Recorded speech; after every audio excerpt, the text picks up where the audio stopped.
नमस्कार दोस्तों, स्वागत है हमारे चैनल स्टडी थेरेपी पर। आज हम लोग डिस्कस करने जा रहे हैं 13 अगस्त 2025 की करंट अफेयर्स। तो चलिए शुरू करते हैं। सबसे पहला है कि लोकसभा ने भारतीय पत्तन विधेयक 2025 को पारित किया है। तो इसका उद्देश्य जो है वो भारत के पत्तनों से संबंधित कानूनों को समेकित करना है। समेकित करना मतलब एक साथ जोड़ना है ना। बहुत सारे कानून जो अगम बिखरे हुए हैं उनको एक साथ लाना है। तो इसके मुख्य प्रावधान क्या क्या हैं? राज्य समुद्रीय विकास परिषद की स्थापना। तो राज्य समुद्री विकास परिषद की स्थापना केंद्र सरकार द्वारा की जाएगी और इसके जलमार्ग मंत्री जो हैं केंद्रीय पत्तन पोत परिवहन मंत्री इसके पदेन अध्यक्ष होंगे। इसके बाद है कि राज्य समुद्री बोर्ड, इन्हें राज्य सरकारों द्वारा गठित की जाएगी और ये महापत्तनों से भिन्न जो अलग पत्तन हैं उनके प्रशासन और प्रबंधन ये करेंगे राज्य समुद्री बोर्ड। इसके बाद बोल रहे हैं कि राज्य सरकारों को विवाद समाधान समितियां गठित करने का अधिकार दे दिया जाएगा। इसके अंतर्गत नए पत्तनों की अधिसूचना और पत्तन का सीमाओं में परिवर्तन ये प्रीलिम्स में आ सकता है। ये जो है ये कार्य केंद्र सरकार द्वारा संबंधित राज्य सरकार के साथ परामर्श से किया जाएगा। फिर राज्य सरकार के परामर्श से ही केंद्र सरकार को एक या एक से अधिक पत्तन या पत्तनों को मेगा पोर्ट के रूप में वर्गीकृत करने का अधिकार है। भारत के पत्तनों को और देखें तो भारत में 12 महापत्तन हैं और महापत्तन प्राधिकरण अधिनियम 2021 के तहत ये नियंत्रित किए जाते हैं। फिर लघु पत्तन है, इसकी संख्या 213 है जो कि राज्य समुद्री बोर्ड या फिर राज्य सरकार द्वारा प्रबंधित की जाती है। तो चलिए नेक्स्ट चलते हैं। तो केंद्र सरकार ने गंभीर आरोपों या दोष सिद्धि के मामलों में ओसीआई कार्ड के नियम में सख्त किए हैं। तो ओसीआई जो ओवरसीज सिटीजन ऑफ इंडिया है उसके बारे में थोड़ा अधिसूचना क्या दिया गया। तो ओवरसीज सिटीजन ऑफ इंडिया का पंजीकरण निम्नलिखित कारणों से रद्द किया जा सकता है। कम से कम अगर उसकी 2 साल की सज़ा सुनाई जाती है या फिर अगर कोई अपराध के लिए ऐसा चार्जशीट दायर की गई हो जिसमें उस पर 7 साल या उससे अधिक की कैद का प्रावधान किया गया हो उस व्यक्ति पर। तो इससे इसका ओसीआई जो कार्ड है उसमें उसको रद्द किया जा सकता है। अब थोड़ा ओसीआई कार्ड के बारे में जान लेते हैं। तो 2005 में नागरिकता अधिनियम 1955 में संशोधन के माध्यम से इसको शुरू किया गया था, 2005 में, है ना।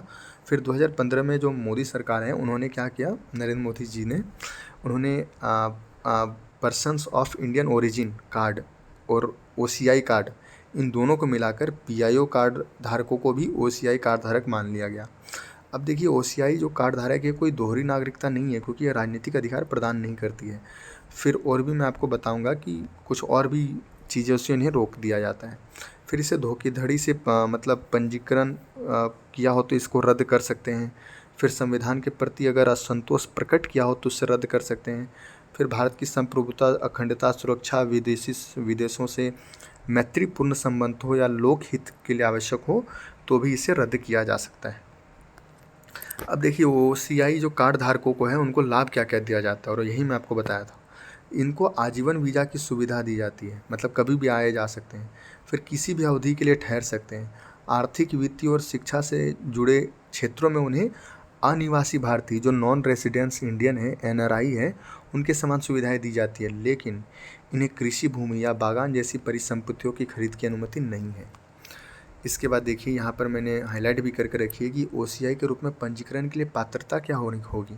तो 26 जनवरी या 1950 को या उसके बाद आप भारत के नागरिक थे या फिर उस टाइम नागरिक बनने के आप पात्र थे, या फिर बोल रहे हैं कि आप उस क्षेत्र से संबंधित थे जो कि 15 अगस्त 1947 के बाद भारत का हिस्सा बन गया, या फिर आप दोनों पात्रताओं ये दोनों जो चीज़ें हैं उनके तहत आने वाले नागरिकों के संतान हैं या फिर उनके पोता पोती हैं या फिर उनके परपोते या परपोती हैं। इसके बाद देखिए या फिर या तो माता पिता में से दोनों या दोनों में से कोई एक जो है वो भारत के नागरिक होने चाहिए, या फिर कोई भारत का नागरिक जो है वो विदेश मूल की पति या पत्नी उनको ले आए तो वो पति जो विदेशी मूल की है वो भारत के नागरिक हो जाएंगे, ओसीआई कार्ड धारक के पात्र हो जाएंगे। फिर ओसीआई कार्ड धारक का अगर विदेशी मूल का पति पत्नी है उनका विवाह पंजीकृत हो और कम से कम 2 वर्ष का अस्तित्व में रहा हो, इसके बाद वो पात्र हो जाते हैं। इसमें अपवाद जो है वो भारत पाकिस्तान और बांग्लादेश या फिर जो केंद्र सरकार राजपत्र में अधिसूचना द्वारा जारी करेगी उनको ओसीआई के पात्र नहीं माना जाएगा। तो फिलहाल में पाकिस्तान और बांग्लादेश ही है। तो चलिए अब नेक्स्ट देखते हैं। नेक्स्ट है कि दिवाला और शोधन अक्षमता संहिता संशोधन आईबीसी विधेयक insolvency and bankruptcy code amendment जो बिल है 2025 को संसद के प्रवर समिति को भेजा गया अभी। देखिए इसमें क्या कहा गया कि निपटान में जो विलम्ब है उनको कम करना इसमें है, इसके लक्ष्य हैं, उद्देश्य। फिर हितधारकों को अधिकतम लाभ मतलब सुनिश्चित करना। फिर दिवाला के समाधान के लिए वैश्विक सर्वोत्तम पद्धतियों का पालन करने के लिए प्रावधानों को इसमें लागू किया जाना है। अब इसमें मुख्य प्रावधान की अगर हम लोग थोड़ा देख लें तो इसमें राष्ट्रीय कंपनी विधि अधिकरण जो है उनको 14 दिन के भीतर दिवाला संबंधी मामलों को स्वीकार करने और 30 दिन के भीतर समाधान स्वीकार मतलब समाधान योजना बनाने की मंजूरी देने के लिए अनिवार्य किया जाएगा। फिर कॉरपोरेट दिवाला समाधान प्रक्रिया को इसमें लागू किया जाएगा। फिर गवर्नेंस और अनुपालन के लिए ग्रुप इंसॉल्वेंसी फ्रेमवर्क, सीमा पार दिवाला समाधान फ्रेमवर्क और क्लीन स्लेट सिद्धांत को मजबूती प्रदान की गई है इसके अंतर्गत। इसके बाद देखिए इन्होंने कहा कि दिवाला और शोधन अक्षमता मतलब संहिता 2016 के बारे में सभी संस्थानों, कॉरपोरेट और व्यक्तित्व दोनों पर ये दिवाला समाधान लागू होती है। मतलब ऋण दबावग्रस्त कंपनी या कारोबार को बंद करने की स्वतंत्रता अगर है तो इसके तहत बंद की जा सकती है। फिर डेब्टर इन पोजीशन दृष्टिकोण के स्थान पर क्रेडिटर इन कंट्रोल व्यवस्था को इसमें अपनाया गया है। अब चलिए नेक्स्ट देखते हैं। तो भारत ने बांग्लादेश से कुछ विशेष प्रकार की वस्तुओं के आयात पर पत्तन संबंधी प्रतिबंध आरोपित किए हैं। पत्तन संबंधी प्रतिरोध, तो ये देखिए विदेश व्यापार महानिदेशालय ने विदेश व्यापार विकास और विनियमन अधिनियम 1922 तथा विदेश व्यापार नीति 2023 के तहत इसको अधिसूचित किया है। तो उन्होंने यही कहा है कि मतलब रेडीमेड गारमेंट्स और जूट पर प्रतिबंध लगाया है। केवल महाराष्ट्र के नन्हा सेवा बंदरगाह से ही आयात की जा सकेगी अब। तो असम में असम हो गया, मेघालय, मिजोरम और त्रिपुरा के लैंड पोर्ट्स और भूमि सीमा स्टेशनों के माध्यम से बांग्लादेश द्वारा फलों और प्रसंस्कृत खाद्य पदार्थों आदि के निर्यात पर भी अभी प्रतिबंध लागू कर दिया गया है। मार्च 2025 में ही भारत ने 2020 में जो समझौता किया था ट्रांसशिपमेंट सुविधा को, उनको भी रद्द कर दिया गया है। अब नेक्स्ट देखते हैं। अब इसमें कुछ अन्य बाधाएं भी हैं भारत और बांग्लादेश के बीच, जैसे चीन का बढ़ता प्रभाव, फिर राजनीतिक अस्थिरता, बढ़ती कट्टरपंथी सोच और अल्पसंख्यकों के साथ बुरा व्यवहार, आंतरिक सुरक्षा समस्याएं और नदी जल विवाद जो है वो अभी एक समस्याएं बनकर खड़ी है। अब नेक्स्ट देखते हैं। जुलाई 2025 में भारत की खुदरा मुद्रास्फीति जो रिटेल इन्फ्लेशन है वो 8 स्तर के निचले स्तर पर आ गई है, मतलब 1.5 स्तर 1.5 पे पहुंच गई है। अब गिरावट के कारण क्या क्या है? अनुकूलन आधार प्रभाव। इसमें ये बोला गया है कि संवर्धित वर्ष के आंकड़े जो है उसका मौजूदा संवर्धित दर पर पड़ने वाला प्रभाव है। फिर मुद्रास्फीति में भी गिरावट आई है। तो अब थोड़ा देख लेते हैं उपभोक्ता मूल्य सूचकांक है क्या। ये निश्चित वस्तुओं और सेवाओं का समूह है जो कि भुगतान की गई कीमतों में औसत परिवर्तन को मापता है। माइक्रो इकोनॉमिक इंडिकेटर है ये।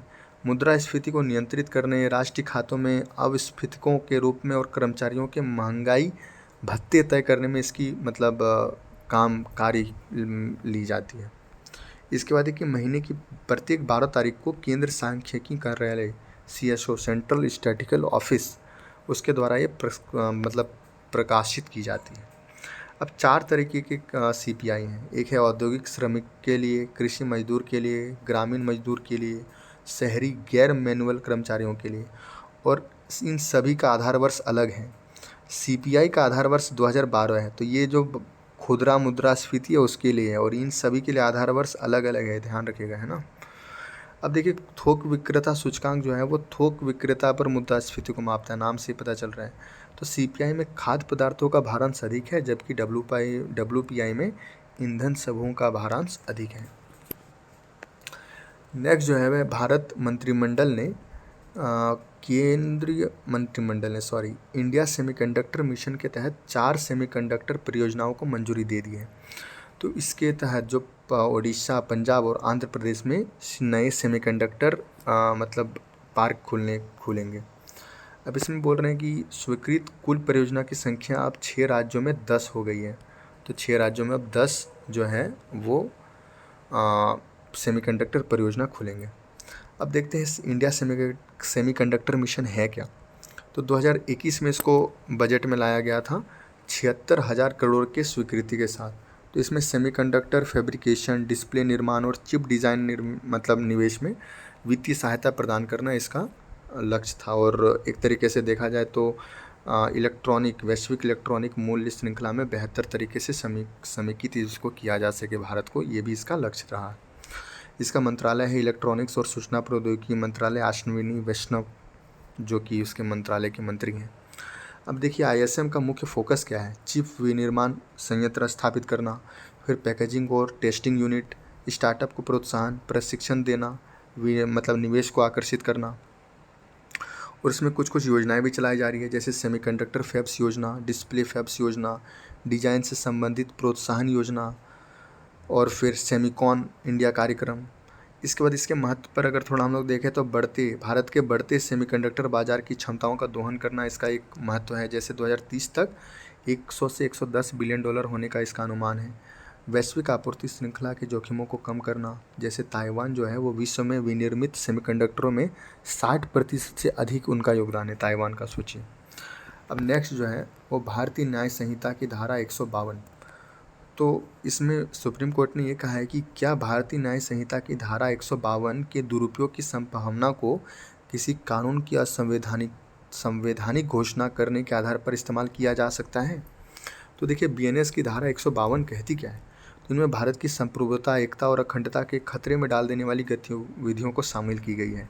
इसके अनुसार कि अगर जानबूझकर, याद रखिएगा, जानबूझकर शब्दों, संकेतों, दृश्य चित्रणों इत्यादि के द्वारा अलगाव, सशस्त्र विद्रोह या विध्वंस गतिविधियों को उकसाता है या उकसाने का प्रयास करता है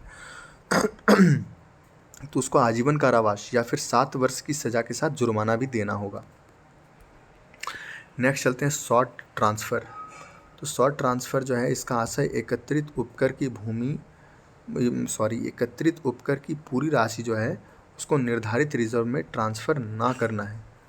इसमें कई उपकर को पहले भारत की संचित निधि में एकत्रित किया जाता है, फिर उसे विशेष उद्देश्यों के लिए बनाए गए लोक लेखा में ट्रांसफ़र किया जाता है उपकरों को, है ना। तो इन्होंने यही कहा कि शॉर्ट ट्रांसफ़र हो रहा है अभी इसमें क्या बोलते हैं, उपकरों में। नेक्स्ट चलते हैं एल्डर्स ग्रुप। तो 2007 में एल्डर्स ग्रुप नाम क्यों आया, तो सबसे पहले एल्डर्स ग्रुप के अंतर्राष्ट्रीय राजनेताओं ने पहली बार जो है वो गाजा की स्थिति को अनफोल्डिंग जेनोसाइड कहा है, मतलब स्वरूप रेता नरसंहार। तो इसके बाद देखिए 2007 में नेल्सन मंडेला ने स्वतंत्र वैश्विक राजनेताओं के समूह के रूप में इसको स्थापित किया था। इसके बाद इसका मिशन था निजी कूटनीति और जन समर्थन के माध्यम से विश्व के नेताओं के साथ जुड़ना, ताकि अस्तित्व के संकट का समाधान किया जा सके और नैतिकता आधारित नेतृत्व को विश्व में प्रदान किया जा सके। नेक्स्ट है आइडियोनेला साकाइनसिस। तो ये जो है एक बैक्टीरिया है जो कि पॉलीएथिलीन टेरोफ्लेथलेट को विघटित कर सकता है। तो याद रखिए बैक्टीरिया पूछ सकते हैं ये है क्या, तो एक बैक्टीरिया है जो कि पॉलीएथिलीन टेट्रोफ्लेट को विघटित कर सकता है। चलिए अब नेक्स्ट खबर की ओर बढ़ते हैं। तो पुश एंड पुल ट्रांजैक्शन। तो भारतीय राष्ट्रीय भुगतान निगम जो है, national payment corporation of India, उन्होंने भविष्य में पुल ट्रांजैक्शन को बंद करने का कर सकते हैं ये संकेत दिया है। तो ऐसा क्यों कहा है, क्योंकि ये जो बहुत ज़्यादा धोखाधड़ी हो रहा है। तो देखिए पुश ट्रांजैक्शन ये होता है कि आप QR कोड लगाए, QR कोड में आप स्कैन किए और फिर से ट्रांजैक्शन किए पिन डाल के। लेकिन पुल ट्रांजैक्शन ये होता है कि वो तुरंत आप कुछ क्लिक किए और डायरेक्ट वो अकाउंट में आ गया कि आप इतना 1000 रुपये उसको देंगे। तो उसमें आपको स्कैन नहीं करना पड़ा। तो वही बोल रहे हैं कि डायरेक्ट आप सिर्फ पिन डालते हैं और वो पेमेंट हो जाता है, तो उसको कहते हैं पुश ट्रांजैक्शन। अपार ID। तो CBSE ने कक्षा 9 और 11 के पंजीकरण तथा 2026 की बोर्ड परीक्षाओं से पहले कक्षा 10 और 12 के विद्यार्थियों की सूची प्रस्तुत करने के लिए 12 अंकों की automated permanent academic account registry यानी अपार ID का उपयोग करना अनिवार्य कर दिया है। तो अपार ID जो है वो राष्ट्रीय शिक्षा नीति 2020 के अनुरूप one nation one student ID के उद्देश्य से शुरू किया गया था। केंद्र शिक्षा मंत्रालय के द्वारा इसे लॉन्च किया गया था। नेक्स्ट देखते हैं भागीरथी इको सेंसिटिव जोन। ये भागीरथी इको सेंसिटिव जोन में 4 धाम 12मासी सड़क चौड़ीकरण परियोजना से पर्यावरण पर गंभीर प्रभाव पड़ सकते हैं, ऐसा सुप्रीम कोर्ट ने कहा है। तो उन्होंने कहा कि इको सेंसिटिव जोन है क्या, ये केंद्रीय पर्यावरण वन एवं जलवायु परिवर्तन मंत्रालय द्वारा पर्यावरण संरक्षण अधिनियम 1986 के तहत अधिसूचित किया जाता है। ये एक शॉक ऑब्जर्वर के रूप में कार्य करता है। श्रेष्ठ पहल केंद्रीय स्वास्थ्य एवं परिवार कल्याण मंत्रालय के द्वारा राज्य औषधि विनियामन व्यवस्थाओं को मानकीकृत एवं मजबूत करने की दिशा में एक राष्ट्रीय पहल है। यह केंद्रीय औषधि मानक नियंत्रण संगठन की एक पहल है ना। तो चलिए अब नेक्स्ट जो है और लास्ट खबर है वो है तीतो 2 जल विद्युत परियोजना। ये अरुणाचल प्रदेश के शी जिले में तीतो 2 जल विद्युत परियोजना के निर्माण की मंजूरी दी है। तो बस आज के लिए खबर इतना ही था। आपसे मिलते हैं अगले करंट अफेयर्स की वीडियो पर, तब तक अपना ध्यान रखिएगा। नमस्कार।